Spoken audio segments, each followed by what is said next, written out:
हो गया आगाज रण का, युग बदलने की तैयारी है, जीत उसी की होगी जिसका संघर्ष अभी जारी है। तो हेलो दोस्तों, कैसे हो आप सब? आशा करता हूँ मस्त होंगे, बढ़िया होंगे, बेहतरीन होंगे और अपनी तैयारी में व्यस्त होंगे। तो स्वागत है एक बार फिर से आपके अपने YouTube channel Mukesh GK trick पर। और मैं आज आपके लिए लेकर आया हूँ पशु परीक्षण भर्ती 2024 के लिए बहुत ही शानदार क्वेश्चन, जो एग्जाम की दृष्टि से बहुत ही इंपॉर्टेंट क्वेश्चन रहने वाले और एग्जाम में छपने वाले क्वेश्चन है। तो पहला क्वेश्चन आपकी स्क्रीन पर, सुदर्शनगढ़ का नाम नारगढ़ क्यों पड़ा? तो बहुत ही शानदार क्वेश्चन है कि सुदर्शनगढ़ का नाम है ये नारगढ़ क्यों पड़ा था। ऑप्शन है शेरों के कारण, नहर होने के कारण, नार सिंह भौमिया के कारण, या फिर आसपास नार होने के कारण। तो इनमें से कौन सा आंसर करेक्ट आंसर रहने वाला है? एक बार सभी आंसर कर दो फटाफट, सभी का बिल्कुल करेक्ट आंसर आना चाहिए। तो यहाँ पर बताओ सुदर्शनगढ़ का नाम है नारगढ़ क्यों पड़ा था? तो फटाफट आंसर कर दो एक बार कमेंट में। और अभी तक सेशन को शेयर नहीं किया तो एक बार सेशन को शेयर कर दे, और जिसने भी सेशन को लाइक नहीं किया वो एक बार सेशन को लाइक ज़रूर कर दे। तो इसका आंसर क्या आंसर राइट आंसर रहने वाला? बिल्कुल राइट आंसर आ रहा है यहाँ पर सी आंसर, सभी का बिल्कुल राइट आंसर है। सुदर्शनगढ़ का नाम है नारगढ़ क्यों पड़ा था? क्योंकि यहाँ पर नार सिंह भौमिया के कारण इसका नाम पड़ा था नारगढ़। तो यहाँ पर सी आंसर बिल्कुल राइट आंसर है। जिसने भी सी आंसर दिया है उन सभी का बिल्कुल करेक्ट आंसर रहने वाला। तो नेक्स्ट क्वेश्चन आपके सामने,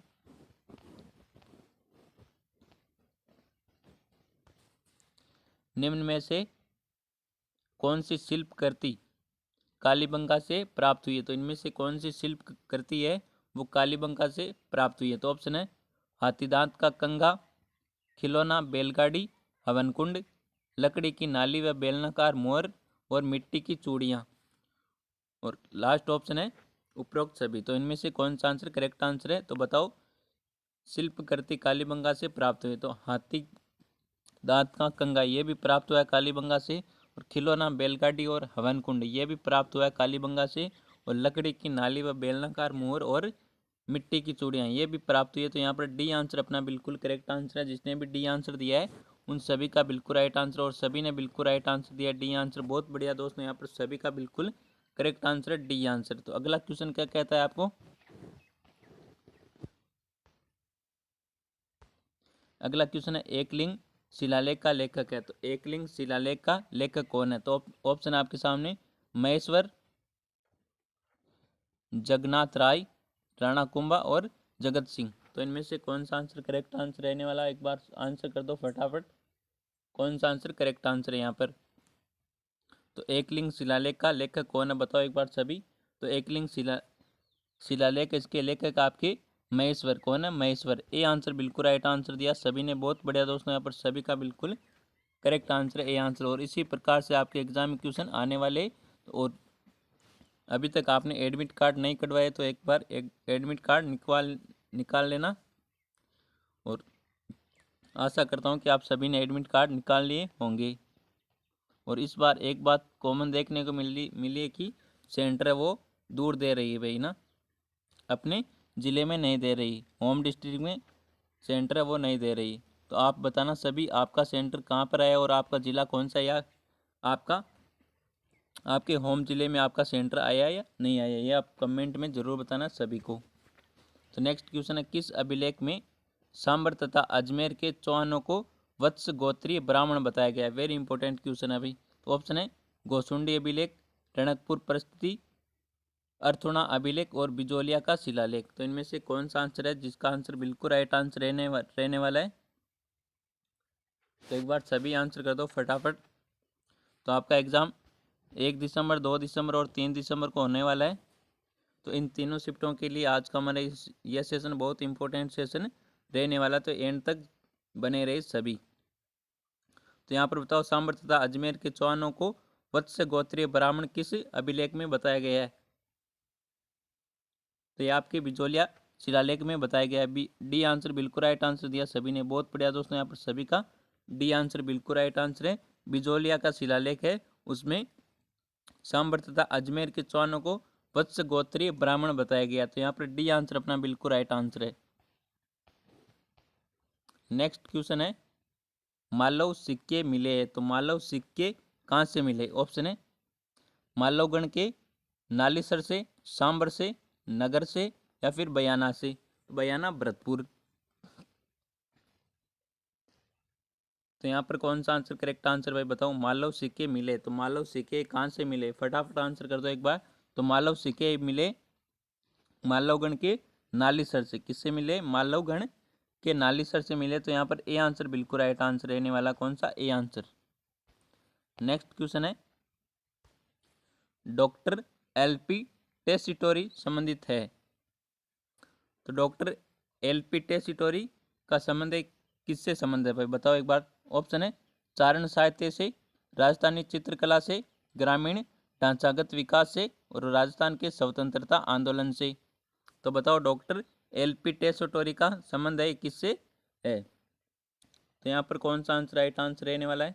तो यहाँ पर ए आंसर बिल्कुल राइट आंसर है, चारण साहित्य से इनका संबंध है, चारण साहित्य से। डॉक्टर एलपी टेसीटोरी का संबंध है किससे, चारण साहित्य से। तो यहाँ पर ए आंसर अपना बिल्कुल राइट आंसर कौन सा, ए आंसर जिसने भी दिया उन सभी का बिल्कुल राइट आंसर रहने वाला है। नेक्स्ट क्वेश्चन है, जोधपुर के निकट ओसिया में स्थित मंदिर समूह किस राजवंश की देन है। वेरी इंपॉर्टेंट क्वेश्चन है, जोधपुर के निकट ओसिया में स्थित मंदिर समूह किस राजवंश की देन है। ऑप्शन है राठौड़ वंश, परतियार वंश, गुहिल वंश और चौहान वंश। तो जोधपुर एकमात्र सबसे क्षेत्रफल की दृष्टि से सबसे बड़ी रियासत है जोधपुर। यह भी क्वेश्चन आ सकता है कि क्षेत्रफल की दृष्टि से सबसे बड़ी रियासत का नाम बताओ। तो आपको बताना जोधपुर। तो जोधपुर में किस राजवंश ने शासन किया था बताओ एक बार, सभी कमेंट करो। तो यहाँ पर कौन सा आंसर करेक्ट आंसर है, जोधपुर के निकट है ओसिया में स्थित मंदिर समूह किस राजवंश की देन है। तो ये परतियार राजवंश की देन है। किस वंश की, परतियार राजवंश की। तो यहाँ पर बी आंसर बिल्कुल राइट आंसर।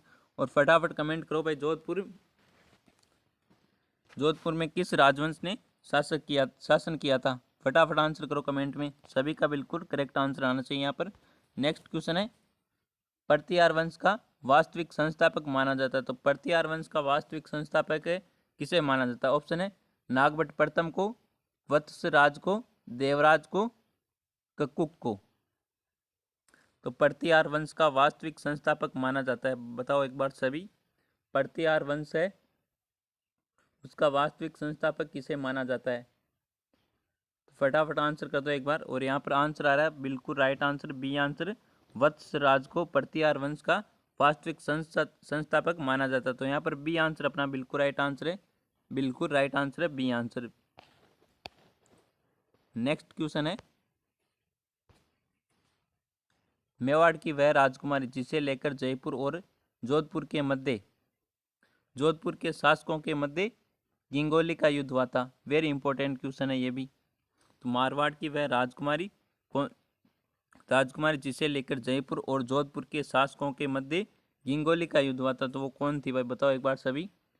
कृष्णा कुमारी, जोधाबाई, हाड़ी रानी और धीरबाई। तो हाड़ी रानी तो वो थी जिसने अपना सिर काट कर दे दिया था, सहल कंवर। तो यहाँ पर बताओ मेवाड़ की वह राजकुमारी जिसे लेकर जयपुर और जोधपुर के मध्य कौन सा युद्ध हुआ था, गिंगोली का युद्ध हुआ था।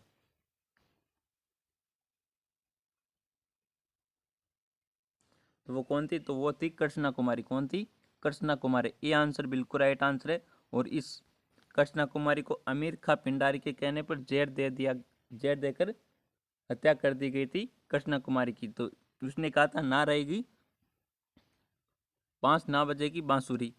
तो इसलिए इस कृष्णा कुमारी को ही मार दो तो आपके मध्य ये युद्ध नहीं होगा। फिर ये कृष्णा कुमारी को जहर देकर मार दिया गया था अमीर खां पिंडारी के कहने पर। तो यहाँ पर ए आंसर बिल्कुल राइट आंसर है। कृष्णा कुमारी की मेवाड़ की राजकुमारी थी जिसे लेकर जयपुर और जोधपुर के शासकों के मध्य गिंगोली का युद्ध हुआ था। तो गिंगोली का युद्ध कब हुआ था कमेंट करो सभी। देखते भाई आपकी तैयारी कैसी चल रही है, कैसी है, एग्जाम आपके सर पर है ना। तो अगला क्वेश्चन क्या कहता है, 2003 में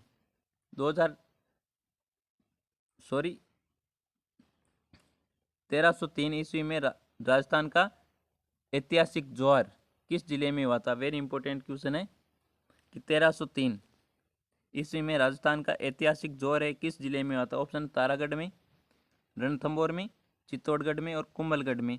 तो तारागढ़ है एक तो आपके अजमेर में और एक बूंदी में। कहाँ पर है? एक आपके अजमेर में और एक आपके वास्तविक तारागढ़ पूछा जाए तो आपको बताना बूंदी में। किसमें? बूंदी में वास्तविक तारागढ़। तो यहाँ पर कौन सा आंसर करेक्ट आंसर है? फटाफट आंसर कर दो एक बार सभी।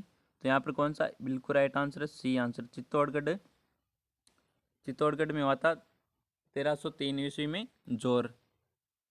तो यहाँ पर सी आंसर अपना बिल्कुल राइट आंसर है। तो अगला क्वेश्चन क्या कहता है आपको?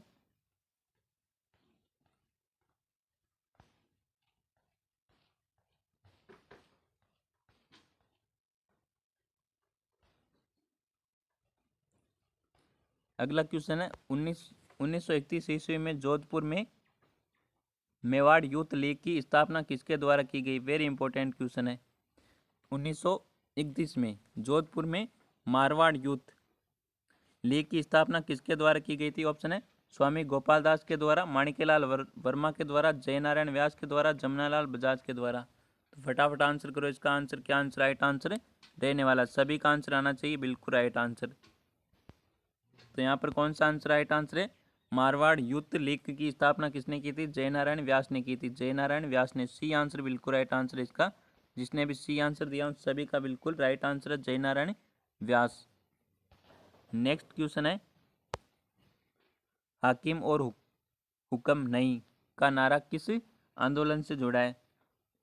हाकिम और हुक्म नहीं का नारा किस आंदोलन से जुड़ा हुआ है? ऑप्शन है सिरोही में 1922 के भील आंदोलन से, मारवाड़ के 1924 के किसान आंदोलन से, अलवर के 1925 के किसान आंदोलन और जयपुर में 1924 से 1925 में किसान आंदोलन से।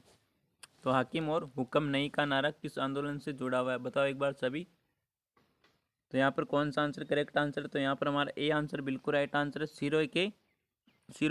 सिरोही में 1922 में भील आंदोलन हुआ था, उसमें यह नारा दिया गया था हाकिम और हुक्म नहीं का नारा। ये किस आंदोलन में दिया गया था? सिरोही भील किसान आंदोलन में, जो कब हुआ था? 1922 में हुआ था। तो यहाँ पर ए आंसर बिल्कुल राइट आंसर कौन सा? ए आंसर बिल्कुल राइट आंसर रहने वाला है। नेक्स्ट क्वेश्चन है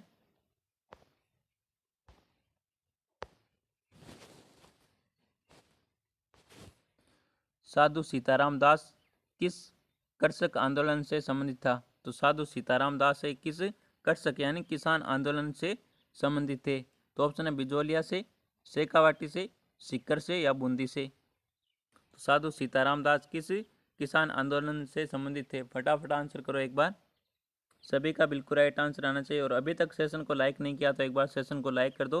और अभी तक हमारे यूट्यूब चैनल को सब्सक्राइब नहीं किया तो हमारे यूट्यूब चैनल को सब्सक्राइब जरूर करें। तो यहाँ पर कौन सा आंसर करेक्ट आंसर? एक बार सभी आंसर कर दो। और सभी का बिल्कुल राइट आंसर आ रहा है ए आंसर। बिजोलिया किसान आंदोलन से संबंधित थे साधु सीताराम दास। कौन थे?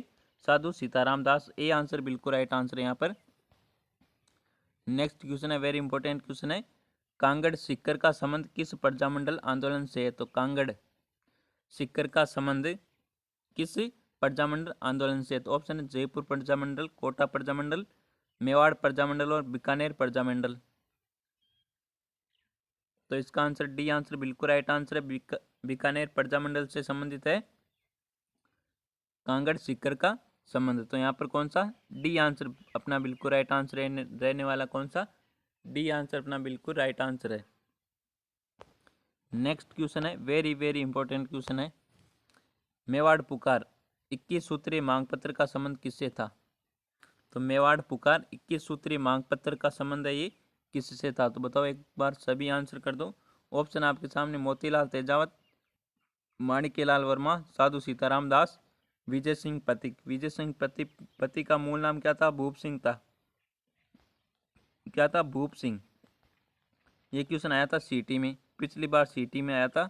विजय सिंह पथिक का मूल नाम क्या था? तो विजय सिंह पथिक का मूल नाम था भूप सिंह। तो बताओ मेवाड़ पुकार 21 सूत्रीय मांग पत्र का संबंध किससे था? तो इसका संबंध था मोतीलाल तेजावत से। किससे? मोतीलाल तेजावत से, जिसे तो यहाँ पर कौन सा? ए आंसर बिल्कुल राइट आंसर है। मोतीलाल तेजावत को क्या कहा जाता है? मोतीलाल तेजावत को आदिवासियों का मसीहा कहा जाता है। क्या कहा जाता है? आदिवासियों का मसीहा किसे कहा जाता है?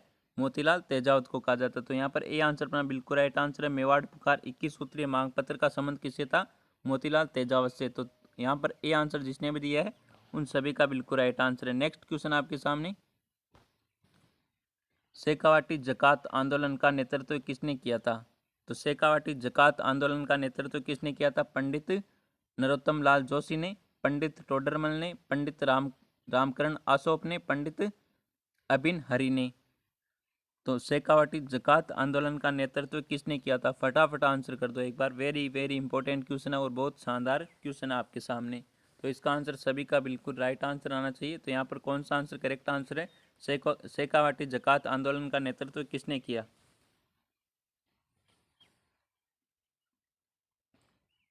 तो शेखावाटी जकात आंदोलन का नेतृत्व किया था पंडित नरोत्तम लाल जोशी ने। किसने किया था? पंडित नरोत्तम लाल जोशी ने। तो ए आंसर यहाँ पर बिल्कुल राइट आंसर है। जिसने भी ए आंसर दिया है उन सभी का बिल्कुल राइट आंसर रहने वाला है यहाँ पर। नेक्स्ट क्वेश्चन आपके सामने, निम्नलिखित में से कौन सी मारवाड़ी की उपबोली नहीं है? तो मारवाड़ की उपबोली नहीं है, तो इनमें से कौन सी बोली है जो मारवाड़ी की उपबोली नहीं है? तो ऑप्शन है बीकानेरी, नागरचौल, थली, जोधपुरी। तो यहाँ पर कौन सा आंसर करेक्ट आंसर है? फटाफट आंसर कर दो एक बार। तो मारवाड़ी की उपबोली नहीं है, तो इनमें से कौन सी है जो मारवाड़ी की उपबोली नहीं है? तो यहाँ पर कौन सा है? नागरचौल है, ये मारवाड़ी की उपबोली नहीं। तो यहाँ पर बी आंसर बिल्कुल राइट आंसर। कौन सा? बी आंसर जिसने भी दिया है उन सभी का बिल्कुल राइट आंसर है। नेक्स्ट क्वेश्चन है, टोडगढ़ को राजस्थान में कब सम्मिलित किया गया? तो टोडगढ़ को राजस्थान में कब सम्मिलित किया गया था? ऑप्शन है 1948 में, 1950 में, 1956 में, 1949 में। तो टोडगढ़ को राजस्थान में कब सम्मिलित किया गया था? बताओ एक बार सभी, फटाफट आंसर कर दो एक बार सभी। सभी का बिल्कुल राइट आंसर आना चाहिए यहाँ पर। ऑप्शन आपके सामने 1948, 1950, 1956 और 1949 में। तो टोडगढ़ को राजस्थान में 1956 में सम्मिलित किया गया था। कब? 1956 में। तो यहाँ पर कौन सा? डी आंसर बिल्कुल राइट आंसर है। और जिसने भी डी आंसर दिया उन सभी का बिल्कुल राइट आंसर है। टोडगढ़ को राजस्थान में 1956 में सम्मिलित किया गया था। तो वेरी इंपॉर्टेंट क्वेश्चन, गुड़ला त्यौहार किस क्षेत्र में मनाया जाता है? तो गुड़ला त्यौहार राजस्थान के किस क्षेत्र में मनाया जाता है? ऑप्शन है मेवाड़ में, ढूंढाड़ में, मारवाड़ में, पूर्वी राजस्थान में। तो मेवाड़ तो वो हो जाएगा उदयपुर वाला क्षेत्र, उदयपुर वाला क्षेत्र। और ढूंढाड़ी बोली जयपुर में बोली जाती है, तो जयपुर वाला क्षेत्र हो जाएगा ही। और पूर्वी राजस्थान और मारवाड़ जोधपुर। अब बताओ भाई, तो इनमें से कौन सा आंसर राइट आंसर है? गुड़ला त्यौहार किस क्षेत्र में मनाया जाता है? तो गुड़ला त्यौहार सभी को पता है जोधपुर में मनाया जाता है। और जोधपुर को क्या कहा जाता है? मारवाड़ कहा जाता है। तो यहाँ पर सी आंसर बिल्कुल राइट आंसर दिया सभी ने। बहुत बढ़िया दोस्तों, लाजवाब, क्या बात है, सभी का बिल्कुल राइट आंसर आ रहा है भाई। काफ़ी अच्छी है तैयारी आपकी, है ना।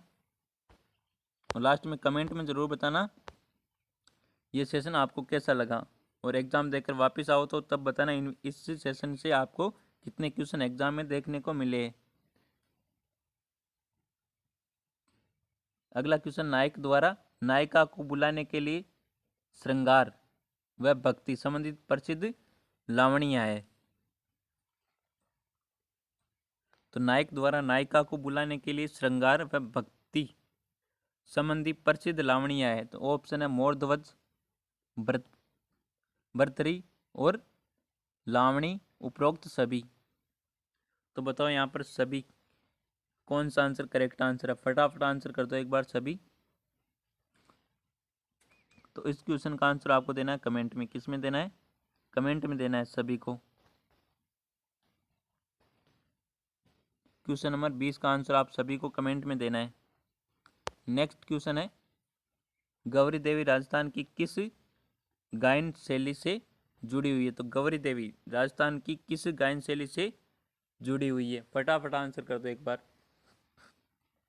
ऑप्शन है मांगणियार गायकी, लंगा गायकी, मांड गायकी और तालबंदी गायकी। तो इनमें से कौन सा आंसर करेक्ट आंसर है? बिल्कुल राइट आंसर है बिल्कुल राइट आंसर। कौन सा आंसर राइट आंसर रहने वाला बताओ एक बार सभी भाई। बहुत इंपॉर्टेंट क्वेश्चन लेकर आए हूँ इस सेशन में आपके लिए, बिल्कुल एग्जाम में छपने वाले क्वेश्चन होंगे। तो यहाँ पर कौन सा आंसर राइट आंसर है? सभी का बिल्कुल राइट आंसर है ये तो, मांड गाय की गौरीबाई, गौरी देवी, गौरी बाई अलग है और गौरी देवी अलग है। तो यहाँ पर है गौरी देवी राजस्थान की किस गायन शैली से संबंधित है? मांड गाय की है गौरी देवी। तो यहाँ पर सी आंसर बिल्कुल राइट आंसर। कौन सा? सी आंसर अपना बिल्कुल राइट आंसर है।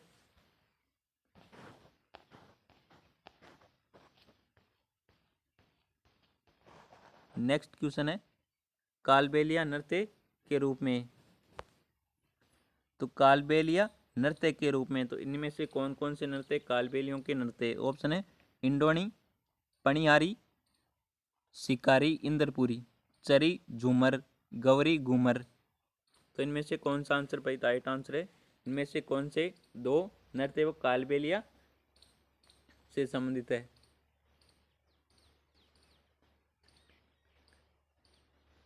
तो इनमें से कौन सा आंसर राइट आंसर है? फटाफट आंसर कर दो।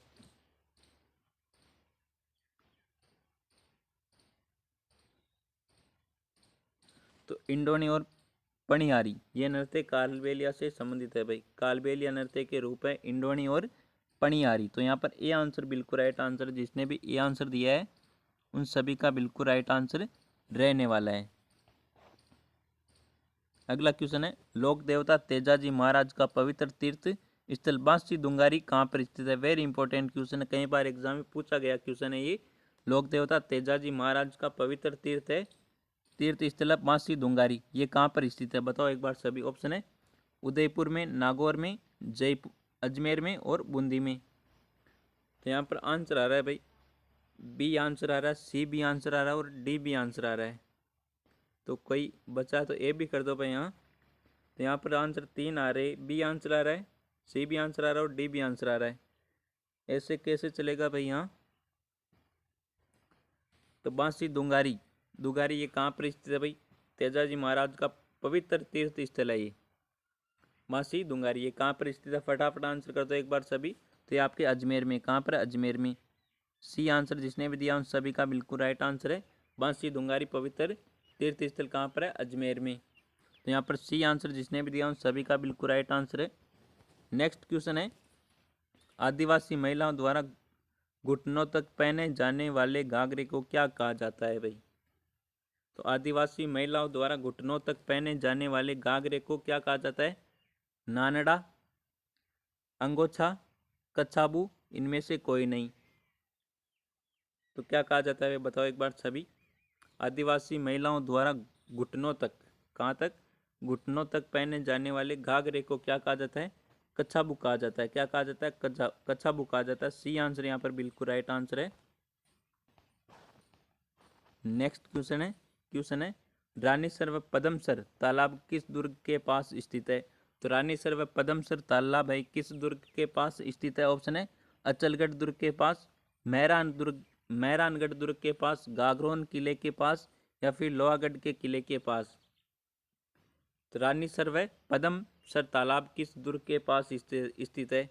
तो मेहरानगढ़ आपके कहाँ पर है? आपके है जोधपुर में। कहाँ पर है? जोधपुर में। लोहागढ़ कहाँ पर है? भरतपुर में। कहाँ पर है? भरतपुर में। और अचलगढ़ और गागरोन कहाँ पर है बताओ एक बार सभी। गागरोन झालावाड़, अचलगढ़ कहाँ पर है बताओ एक बार सभी। फटाफट आंसर करो। तो रानी सरवे पदमसर तालाब के किस दुर्ग के पास स्थित है? फटाफट आंसर कर दो एक बार सभी। तो यहाँ पर कौन सा आंसर आ रहा है भाई? बी आंसर आ रहा है सभी का। बहुत बढ़िया दोस्तों, यहाँ पर सभी का बिल्कुल राइट आंसर है। मेहरानगढ़ दुर्ग के पास है रानीसर तालाब और पदमसर तालाब। तो याद रखना आपको बी आंसर यहाँ पर करेक्ट आंसर है। नेक्स्ट क्वेश्चन है बांडोली में स्थित बांडोली में किस विख्यात राजपूत शासक की छतरी है? तो बांडोली में किस विख्यात राजपूत शासक की छतरी? ऑप्शन है राणा कुंभा की, राणा प्रताप की, राणा राज सिंह की, राणा अमर सिंह की। अमर सिंह किसका पुत्र था? राणा प्रताप का पुत्र था अमर सिंह। तो बताओ बांडोली में किस विख्यात राजपूत शासक की छतरी है? तो किसकी है? सभी को पता है भाई, राणा प्रताप की। महाराणा प्रताप की छतरी है बांडोली में। नेक्स्ट क्वेश्चन है, हर्षद माता का मंदिर व चांद बावड़ी राजस्थान के किस जिले में स्थित है? Very important question. हर्षद माता का मंदिर और चांद बावड़ी राजस्थान के किस जिले में स्थित है? चांद बावड़ी को बावड़ियों का सिरमौर कहा जाता है भाई। ऑप्शन है दौसा, अलवर, जयपुर और सवाई माधोपुर।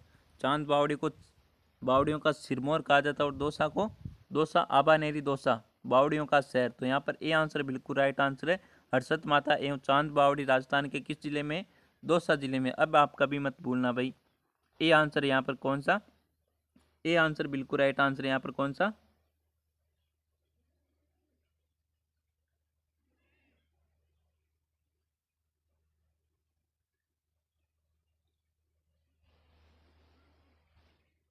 ए आंसर यहाँ पर बिल्कुल राइट आंसर रहने वाला कौन सा? ए आंसर चांद बावड़ी आबानेरी दौसा।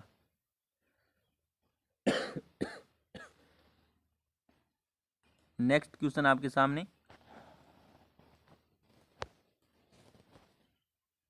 यदि गिंदड़ नृत्य शेखावाटी की विशेषता है तो बम नृत्य।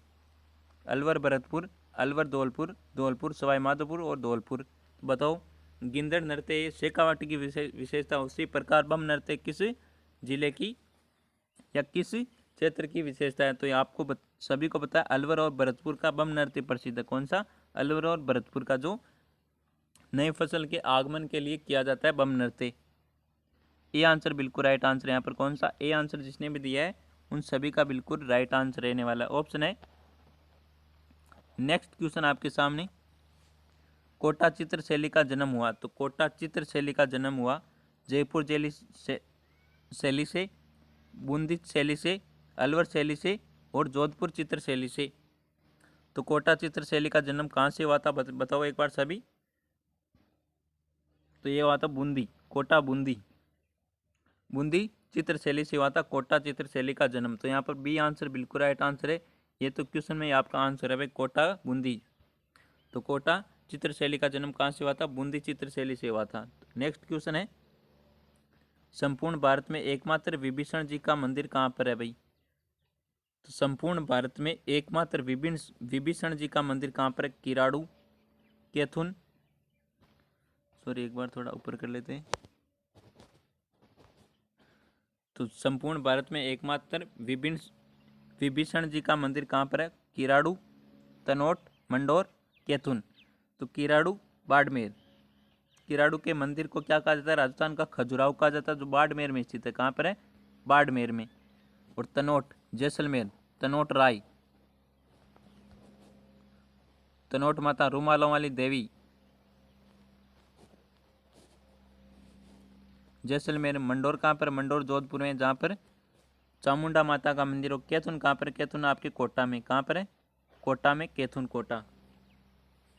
तो यहाँ पर कौन सा आंसर करेक्ट आंसर है? भारत में एकमात्र विभीषण जी का मंदिर कहाँ पर है? कैथुन में। कहाँ पर है? कैथुन में। सी आंसर यहाँ पर जिसने भी दिया उन सभी का बिल्कुल राइट आंसर रहने वाला है।